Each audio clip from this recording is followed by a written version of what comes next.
It's Camping World's destination recreation.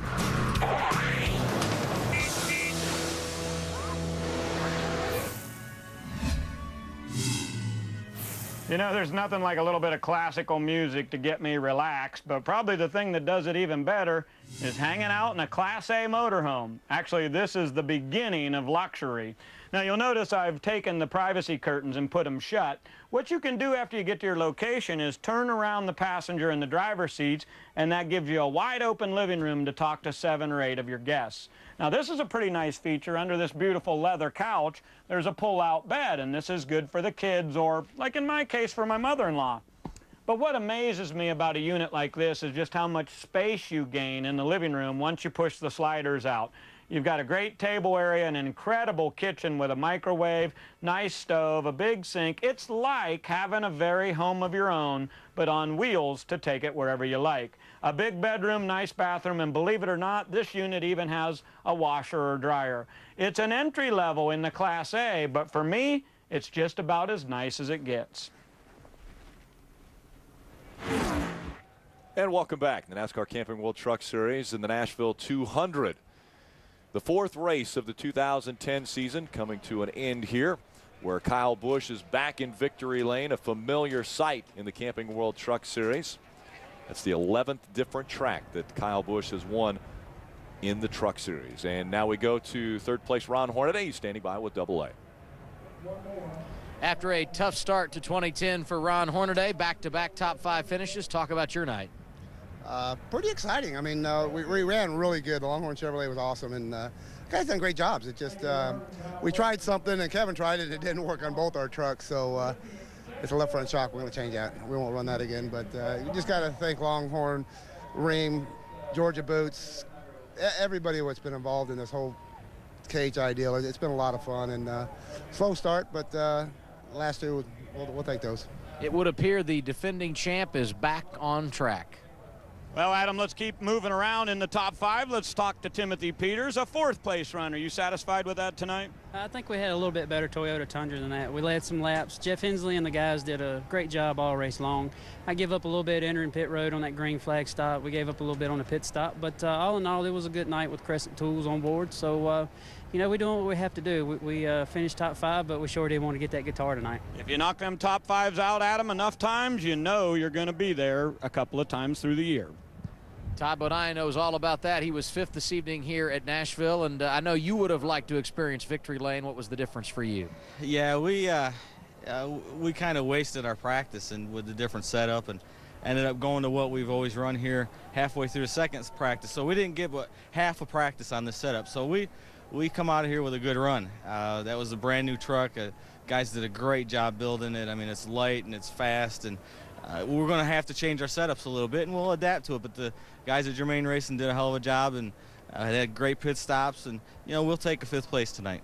After a tough afternoon last week at Martinsville, Todd Bodine rallies back this evening.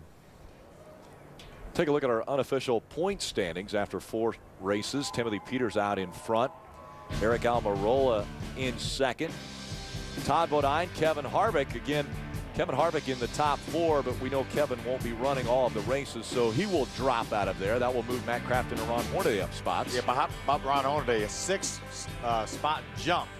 He's a contender. Yeah, very impressive. Taylor Molsom also in the top 10. This copyrighted telecast may not be reproduced, retransmitted, or used in any form without the authorized written consent of NASCAR Broadcasting. NASCAR would like to thank all of our loyal fans for your continued support, and we hope you enjoyed today's broadcast. And welcome back to Nashville SuperSpeedway. Let's take a look at tonight's Touch of Gray winning touch moments. Kyle Busch had a lot of moments like this. This is one situation. He comes up on a couple trucks. He turns it hard left. Yeah, watch the thing get sideways, Phil. Yeah. Just drives it right to the bottom of the track, but it isn't over yet. He had to do that all night long. Check this, 3 wide to the high side. He goes low, he goes high. He went through the middle on occasion. He dodges these slow trucks all night. And then here comes Harvick late in the going, but Kyle's able to hold him off. Looked like Kevin may have had him right there. Not so much. Watch this run into 3. And back into victory lane is Kyle Busch. That was the Touch of Gray winning touch moment. Touch of Gray gets rid of some gray, never all.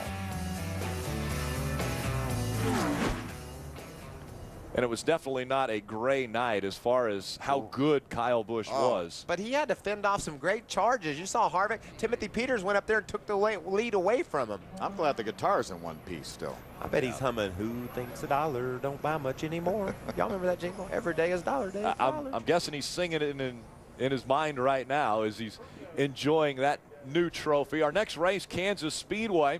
O'Reilly Auto Parts 250. We're to a 1.5-mile racetrack. We had Atlanta earlier. We'll see if Kevin Harvick can be dominant, but I don't think Kevin Harvick's going to be able to make that race. These guys have been on all types of different racetracks. They were on a flat half-mile last week, a big concrete track this week, and then 1.5 miles out in Kansas next week. Rick, you're exactly right. Kevin Harvick will not make that race, but Kenny Schrader will drive that number 2 truck for Kevin Harvick at Kansas. Really? Absolutely. Should be a great ride for Kenny awesome. Schrader driving for Kevin Harvick Incorporated. Maybe he can unseat the Kyle Busch Motorsports team that was so dominant tonight. Kyle getting pictures. Still hanging on to that guitar, guys. Hanging on tight. Again, first win for Kyle Busch Motorsports. That's got to be a huge feather in his cap. Yeah, Phil, you and I have been fortunate enough to be able to win races in the Nationwide Series in our own cars, and there's nothing quite like it, isn't it? You feel like you have so much more to do with it than you probably actually do. Yeah, you just feel like you feel like you do. Well, you signed the checks, I mean, so that's part of it. But, hey, it only took them 4 races, too, now, and I think that's the first of many to come. Pretty impressive. Coming up next here on Speed, inside the headsets. Everybody wants to be inside the headsets. Listen to your favorite drivers, crew chief, spotters, and all of the strategy that goes on. Thanks for joining us here at Nashville.